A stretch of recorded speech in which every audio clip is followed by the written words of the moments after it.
শুরু হয়েছে রাজ্যের বন দপ্তর কর্তৃক সব কয়টি মহকুমায় বন ও প্রাণী সুরক্ষা সপ্তাহ পালন কর্মসূচি। গোটা রাজ্যের সাথে গোমতী ওয়াইল্ড লাইফের অন্তর্গত গন্ডছড়া মহকুমার গন্ডছড়া বিট অফিস কর্মীরাও ওই সপ্তাহটিকে গুরুত্ব সহকারে পালন করে চলেছেন।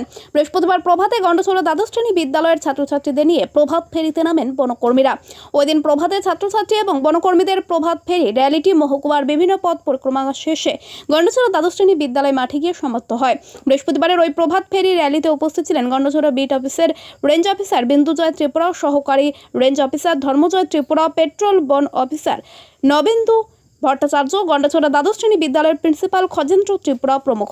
রেঞ্জ অফিসার বিন্দুজয় ত্রিপুরা বন এবং প্রাণী রক্ষায় সকলকে এগিয়ে আসার আবেদন জানান। তাছাড়া ওই দিন দ্বাদশ শ্রেণী বিদ্যালয়ের হল ঘরে অনুষ্ঠিত হয় কচিকাচাদের মধ্যে বসে আঁকো অনুষ্ঠান। প্রাণী সপ্তাহ 2024 উপলক্ষে বন দপ্তরের পক্ষ থেকে আজকে আমরা এক সুবিশাল র্যালিতে সামিল হয়েছি।